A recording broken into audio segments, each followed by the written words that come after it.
Hi, hello, namaste everyone. I am Monica. Welcome back to this channel that is Moni Super Classes. So today we study what is GER, what is EER. GER means what is gross enrollment ratio, what is eligibility enrollment ratio, and what are the target has been set in the new education policy regarding these. And this is a part of higher education and which can be asked as a general awareness in the competitive examination. Before that, if you are new to this channel, subscribe to the channel, click the bell icon so you will be keep updated whenever I post a new video on this channel. So what is GER? So study shows that India as a higher education can be increased from 27% to 65% if India adopt the eligibility enrollment ratio instead of the gross enrollment ratio. Okay, so stressing more to the former one. Why? Because it has been studied that the eligibility enrollment ratio is a more realistic projection of the college enrollment numbers. इन हिंदी ये कहा गया है कि अभी तक हम क्या देखते हैं. So right now how we measure our higher education enrollment ratio in India. So we measure our higher education enrollment ratio with the help of GER, which is this, yani with the help of gross enrollment ratio.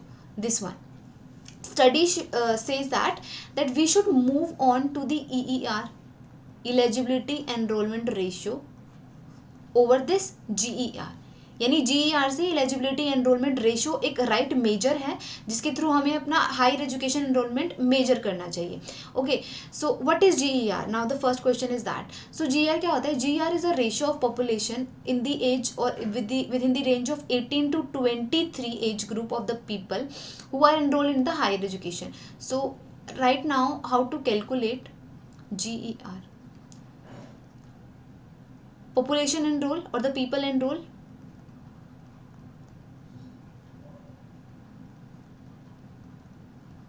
Okay, for higher education, and total population.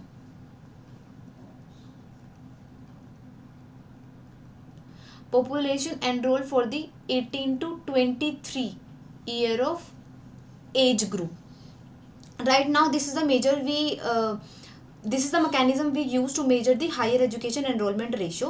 And all India survey of higher education, or according to the ISEC report, it says the GER was 27.4 for 2017 to 2018. यानी 2017 और 2018 में जो हमारा gross enrolment ratio था वो 27.4 था, जो कि कम है. And this is way more कम than the world average and much more less than the other developing country. So but क्यों कम है? what is the reason behind it? We'll study. You will be getting everything in this video later. But now this is the ये जो 27.4 ये जो percentage है ये 2017-2018 वाली थी, लेकिन जो करंट ग्रोस एनरोलमेंट रेशियो है वो 26.3 है. Okay, now as I told you, the current gross enrollment ratio is 26.3 and the education policy aims to increase the GER. so जो हमारी न्यू एजुकेशन पॉलिसी है 2020 वाली, उन्होंने ये टारगेट, उसमें ये टारगेट था. सो वो टारगेट करती है जो हमारी हायर एजुकेशन का एनरोलमेंट रेशियो है, जो भी करंट है, करंट क्या है 26.3 एंड 26.3, उससे एटलीस्ट हम 50% तक इंक्रीज करें 2035 तक. So the new education policy 2020 has been target that the higher education enrollment ratio should be improved or increased over and above 50% from the current level by 2035. An expert also says that GER is not the accurate measure, okay, mechanism to measure the higher education enrollment ratio. Now there are the various reasons behind it. And other thing, they said we should move on the eligibility enrollment ratio. Now this is the correct measure. Why this is the correct measure? Because this is encounter all the accessibility and this is include all the right kind of population who are eligible to be calculated, who are eligible to be make into account. आसान शब्दों में मैं आपको समझाती हूँ. यहाँ पर ये है कि पहली बात, जो GER है ना, ये सिंपल मैकेनिज्म है, ठीक है, हम इसको यूज़ भी करते हैं और ये बहुत सालों से यूज़ होता आ रहा है. और ऐसी बात नहीं है, ये वेस्ट कंट्रीज़ में भी फॉर अ डिके ये यूज़ होता आ रहा है. लेकिन यहाँ पर अगर हम इंडिया की बात करें तो यहाँ पर हम जब ग्रोस एनरोलमेंट रेशियो कैलकुलेट करते हैं, जैसे कि मैंने बताया कि यहाँ पर हम टोटल एनरोल्ड को पुट करते हैं न्यूमिनेटर में और डिनोमिनेटर में हम टोटल पॉपुलेशन पुट कर देते हैं. अब इस टोटल पॉपुलेशन में not every one with in the range of 18 to 23, यहाँ सब लोग तो 18 से 23 वर्ष के अंदर ही एनरोल नहीं करते कॉलेज में. ऐसा तो ये तो सही मैकेनिज्म नहीं है. यहाँ पर इस टोटल पॉपुलेशन में ड्रॉप आउट्स भी आ जाते हैं. अब ड्रॉप आउट्स का मीन्स क्या है? अच्छा, एक बेसिक जो क्राइटेरिया है इंडिया के अंदर to get into admission in higher education, you first complete your 12th standard, okay, but they are the other reason where the population are or the people youngster are not even complete the basic senior secondary education. Okay, so यहाँ पर drop outs rate इतने ज़्यादा होते हैं India में, इसलिए जो हमारा हायर एजुकेशन एनरोलमेंट रेशो है वो कम है. तो और क्योंकि GER के अंदर हम टोटल पॉपुलेशन से डिवाइड कर देते हैं ना, तो यहाँ पर हम स्कूल ड्रॉप आउट्स को भी इंक्लूड कर रहे हैं, तो ये तो राइट मेजर नहीं हुआ कैलकुलेट करने का. This is the GER. Now अब क्वेश्चन उठता है why GER is low of India, why gross enrolment ratio is low, and कौन कौन से ऐसे फैक्टर हैं जो उसको बहुत बुरी तरह से अफेक्ट करते हैं. तो पहला तो GER is, as I already discussed, the GER of India यानी gross enrollment ratio of India lower as compared to the developed nation, become a larger population of student is the irrelevant of the age group of simply not eligible to enroll in the college. यहाँ पर वही बोला गया है कि जब हम इसमें 18 से 23, हमारा जो रेंज है वो 18 to 23 जो पीपल हैं उस रेंज में कितने लोगों ने हायर एजुकेशन में एनरोल किया वो देखना है. But it is not necessary कि जो हायर एजुकेशन में जो पॉपुलेशन एनरोल कर रही है वो इसी एज ग्रुप की हो. This is not very relevant to find out or to take into consideration that every people or who enroll for the higher education must be come or within this age group, with this range. Okay, so तो इसलिए जब हम 12th grade, और वही वाली बात है कि जब हम 12th grade, I mean it's become they have not successfully the 12th grade for higher education. Basic criteria क्या है? To get into college you must complete your 12th standard. So according to this ISEC report, first reason तो ये है that we should move on to the eligibility enrolment ratio, and they are other reason which put the gross enrolment ratio of India is down. कौन कौन से और reason हैं? दूसरे reason तो हमारे dropouts, as we already study कि dropouts बहुत ज़्यादा हैं इंडिया में. People are not even completing the senior higher secondary education, and the reason could be the gender, the reason could be the language of instruction, basic social and economic condition of the household. Means social economic conditions means like they are in some houses, because of the economic condition, people are like student are forced to drop out they school, leave they school and start earning. Okay, तो economic condition की वजह से, language barrier की वजह से, gender biases की वजह से, like if you are female that you are not allowed to complete your 12th standard, if you are done just like 5th और 6th इनफ फॉर यू. सो इतने सारे जो ये बैरियर्स हैं ये भी कहीं ना कहीं कंट्रीब्यूट करते हैं, जिसकी वजह से जो हमारा ग्रोस एनरोलमेंट रेशो है इंडिया का वो कम है.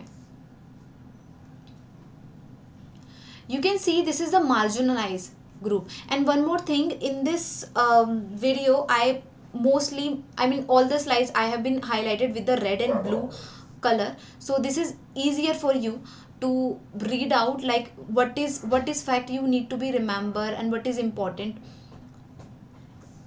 So this is the graph of marginalized community of gross enrollment ratio for the scheduled tribe and scheduled caste, but not as much important for the like exam purpose or competitive examination. GER of India is below the average as compared to the other developed country. I'm not saying that GER, gross enrollment ratio, is very last as compared to all the developed country. India's gross enrollment ratio, it is more or higher when it's compared to Pakistan, when it's compared to Bangladesh, but it is comparatively less as other developed nation like China, South Korea, Malaysia, United Kingdom, Indonesia, Iran, and specifically USA. So USA, now this is can be asked in the examination. USA's higher education और GER is the highest one as compare to all. तो highest कितना है? 88 है, 88 है. UK का 60 है. India का right now क्या है? 26.3. You can compare. This is way comparatively way less than the other developed nation. Now this is the comparative chart of previous year of India's GER, यानी ये ग्रोस एनरोलमेंट रेशियो का India का ही chart है पिछले साल से compare करते हुए अभी करंट का. अब यहाँ पर एक चीज़ देखने वाली है. I am not saying that India's gross enrolment ratio is not increasing. Yes, it is increasing over the previous years but very decreasing rate.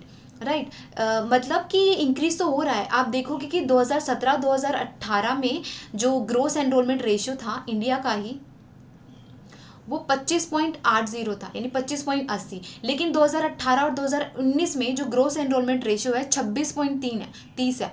ठीक है, तो ये इंक्रीज तो हो रहा है लेकिन इंक्रीजिंग रेट से बहुत अच्छा नहीं है. It is increasing but very decreasing rate. Okay, and when it's compared to the world level, even India's gross enrollment ratio way less than the average of world level. Average जो world level की gross enrollment ratio है, हम वहाँ तक भी नहीं पहुँच पाए अभी. अब क्वेश्चन उठता, हम इतनी बातें हो रही हैं कि we should move on to the eligibility enrolment ratio. Now the what is eligibility enrolment ratio? So eligibility enrolment ratio is a ratio of population those who have at least passed the class 12th in the age group of 18 to 23, okay, to the total number of people attending college. तो how to calculate EER? so ये बोल रहे हैं कि जो हमारा eligibility enrollment ratio है वो ये है the people who enrolled for the class college, or in other word very simple for you to remember, the formula of GER यानी ग्रोस एनरोलमेंट रेशियो का क्या होता है? Eligibility enrolment ratio equals to gross enrolment ratio divided completion rate. This is the formula. और in other way round, according to this definition you can derive out that gross eligibility enrollment ratio is people who enrolled for higher education, enroll for college, okay, divided by people who complete the 12th standard, age group with 18 to 23. So this is what they are saying. So eligibility enrollment ratio, which is the ratio of eligible population, those who have at least passed the class 12th in 18 to 23 age, to the number of people who are attending college. So this is it's saying, okay. So eligibility enrollment ratio might be refined position for developing and developed countries on the same plane. कि ये जो measurement है ये एकदम correct है. Reason why, how we calculate gross enrollment ratio? For gross enrollment ratio we measure people who enrolled for higher education divided by total population. So in case of gross enrollment ratio we encounter total population, and this total population na, like most of the people who are not even eligible to be taken into account, but we make them count, and that is why our gross enrollment ratio is way less than. कि अब total population में drop outs भी आ जाते हैं और बहुत सारे हैं जो 18-23 की रेंज में भी नहीं है, बहुत अदर फैक्टर्स हैं. हम सब लोग को इंक्लूड करके अब टोटल पॉपुलेशन कितना ज़्यादा है और ग्रोस एनरोलमेंट कितना कम है, इसकी वजह से जो हमारा ग्रोस एनरोलमेंट रेशियो है, लाइक एनरोल्ड पीपल जो हायर एजुकेशन जिन्होंने कॉलेज में एडमिशन लिया है वो कितने कम है, और यहाँ इसमें देखा जाए, और जो टोटल पॉपुलेशन में बहुत सारे ऐसे आ जाते हैं जो कि काउंट भी नहीं करने होते हमें, लेकिन फिर भी हम उसको काउंट कर लेते हैं, इसलिए जो हमारा ग्रोस एनरोलमेंट रेशियो है ना वो कम आता है. इसलिए हम ये बोलते हैं कि ये एकदम करेक्ट मेजर भी नहीं है. That is why study shows that we should move on to the eligibility enrolment ratio, because यहाँ पर जो जिस पॉपुलेशन को हम बेस मान रहे हैं ना वो एकदम परफेक्ट है. Means in India to get into admission in this higher education और college, first you have to complete your 12th grade और 12th स्टैंडर्ड. तो यहाँ पर जो टोटल पॉपुलेशन जिसको हम काउंट कर रहे हैं वो पॉपुलेशन है जिसने 12th ग्रेड पास कर लिया है. So now 12th grade completion completed considered as a total population, correct measure, right? So and one more thing, what are the other reason why we says that the eligibility enrollment ratio is the appropriate indicator? So reason why, because for it is include the excess quality and relevance to the higher education. तो ये जो points है, access, quality and relevance to the higher education, वो एकदम complete होते हैं इसके mechanism में, जैसे ये कैलकुलेट किया जाएगा eligibility enrolment ratio. So this is the formula I already told you, GER divided by completion rate. So the formula और eligibility enrollment ratio represent करता है 10 representative country for developed and developed nation, United Kingdom, UK, USA, UK, France, Brazil, Germany, South Africa, Pakistan, China, Indonesia and India. Okay, what is completion rate? See, when we talk about the completion rate, so other reason ये हो सकता है कि जो data है हमेशा available नहीं होगा कि 12th ग्रेड में वही उस पर्टिकुलर जो रेंज हमने जो डिसाइड किया, क्या है रेंज 18 to 23, कि जो अब 12th ग्रेड भी उन्हीं लोगों ने कंप्लीट की हो वो इस रेंज के अंदर आए। Okay, so data gathering is not that relevant okay in most of the country. तो यहाँ पर क्या किया गया है, जो according to the UNESCO institute of statistic, completion rate define as the number of people in the relevant age group. अब relevant age group इसलिए बोला गया है वो जिन्होंने 12th पास की है, who have complete the last grade of given level education and express as the total population of the same year. Means जब हम gross enrolment ratio eligibility enrolment ratio निकाल रहे हैं, means we have to divide the gross enrolment ratio to the number of completion rate. तो यहाँ पर completion rate, अब ये बोला गया कि it's not necessary that people who complete the 12th standard वो इसी रेंज में आए, यानी 18 से 23 साल में रेंज, या जो लोग कॉलेज में एडमिशन ले रहे हैं वो इसी रेंज के अंदर आए। तो कंप्लीशन रेट जो यूनेस्को की जो मोर रिफाइंड डेफिनेशन है कंप्लीशन रेट की, वो ये है कि जो नंबर ऑफ पीपल कोई भी रेलिवेंट एज ग्रुप के हो जिन्होंने एटलीस्ट 12th स्टैंडर्ड पास किया और लास्ट ग्रेड की हायर एजुकेशन कंप्लीट की हो, हम उसको टोटल पॉपुलेशन उसको बेस लेके चलेंगे। Okay, this is the correct one. So again I highlighted the every text which are important to remember for the exam point of view or for the concept clarity. This is the very good chart. This is the chart of the world level comparison of India with reference to the other developed economy. Okay, अब hierarchy आ सकती है exam में, like अगर हम ये दोनों का है, GER का भी है यानी ग्रोस एनरोलमेंट रेशियो का भी है और एलिजिबिलिटी एनरोलमेंट रेशियो का भी है। You can see first number पे USA है, ओके, सेकंड पे जर्मनी, फ्रांस, UK, ब्राज़ील। तो हायरार्की आ सकती है कि what is the which country having the highest gross enrolment ratio or eligibility enrolment ratio okay on the world level. तो USA is the one, and hierarchy भी पूछी जा सकती है, and India is the number 8th। Okay, अब you can see the gross enrolment ratio of India is 26.3, यानी India का यहाँ पर ये देखो, एंड एलिजिबिलिटी एनरोलमेंट रेशियो जो इंडिया का है वो 63.7 है। You need to be remember, it can be ask in the examination.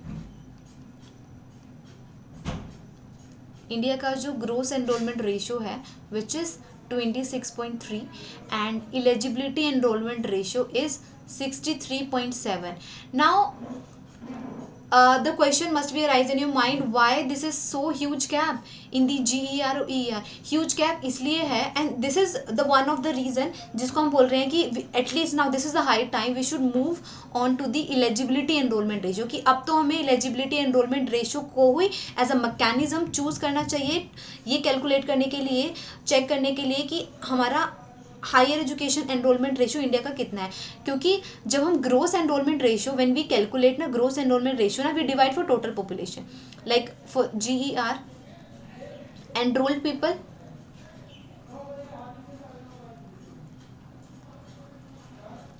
Okay and the total population.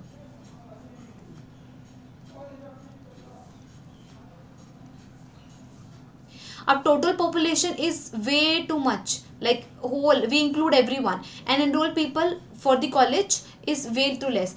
When we know when the denominator is bigger than numerator, the percentage resultant would be less. ऐसा होता है ना जब हम denominator यानी नीचे, जब हम फ्रैक्शन के नीचे कुछ बहुत ज़्यादा बड़ी टर्म होती है ऊपर वाली टर्म से, तो जो उसका जो रिजल्टेंट है वो कम ही आता है। तो इस पहला रीज़न तो ये है कि जब हम ग्रोस एनरोलमेंट रेशियो कैलकुलेट करते हैं ना, हम वो वाली पॉपुलेशन को भी बेस लेके चल देते हैं जो कि एलिजिबल ही नहीं है। लाइक हमने ड्रॉप आउट्स को भी ले लिया इसके अंदर, हमने उन लोगों को भी ले लिया जो कि रेंज में भी है भी नहीं। तो बहुत सारे रीज़न है, इसलिए हमारा जो ग्रोस एनरोलमेंट रेशियो कम आता है। और ये जब हम एलिजिबिलिटी एनरोलमेंट रेशियो निकालते हैं तो इसको कैसे करते हैं हम, GER डिवाइडेड बाय CER, और बहुत सिंपल लैंग्वेज में बोलूँ तो इसमें हम ये कैलकुलेट करते हैं, अच्छा वो लोग जो एनरोल किया है जिन्होंने कॉलेज में, and the people who complete the 12th grade.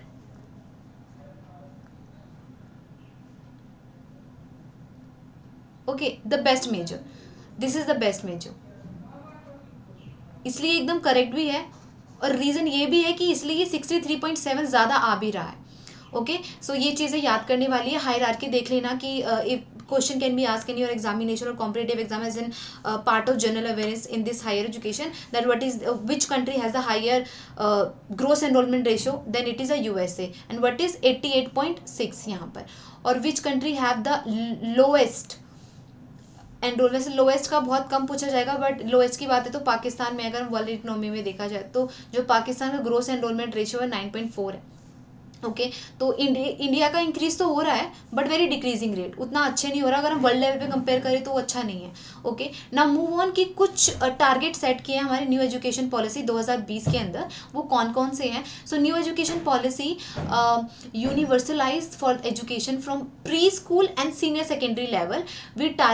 We want a gross enrolment ratio at least 100%. Okay, by the 2030. Hindi में जो हमारी जो नर्सरी लेवल है और जो सेकेंडरी लेवल है यानी 10th 12th तक का, हम चाहते हैं कि स्कूल लेवल तक का जो ग्रोस एनरोलमेंट रेशियो है वो एटलीस्ट 100% तक जाए 2030 तक. के टारगेट हमने न्यू एजुकेशन पॉलिसी में बनाया है 2020 वाली, जो नई वाली करंट वाली. और ये भी टारगेट बनाया है कि जो न्यू एजुकेशन पॉलिसी है एटलीस्ट 2 लाख स्टूडेंट को जो कि ड्रॉप आउट्स हैं कुछ स्कीम्स के तहत, उनको वापस से मेन स्ट्रीम यानी उनको उनकी स्कूलिंग कंप्लीट की जाएगी basic. And new education policy अगर हम हायर एजुकेशन की बात करें, ये टारगेट करती है कि जो भी हमारा हायर एजुकेशन जो ग्रोस एनरोलमेंट रेशियो है प्रेजेंट लेवल, प्रेजेंट कितना है 26.3. ओके, इसको हम 50% तक इंक्रीज करेंगे 2035 तक, यानी 2035 तक जो भी करंट ग्रोस एनरोलमेंट रेशियो है हायर एजुकेशन का याद रखना, मिस्टेक नहीं करना. हायर एजुकेशन का हमें 50% तक इंक्रीज करना है 2035 तक, और जो स्कूल लेवल बेसिक लेवल है उसका 100% तक ग्रोस एनरोलमेंट लेके जाना है हमें 2030 तक. Okay, so that's it for today. With this I and this video. Thank you so much for watching. You give this time. Thank you so much, and I will meet you in the next video. Till then, bye. Have a nice time.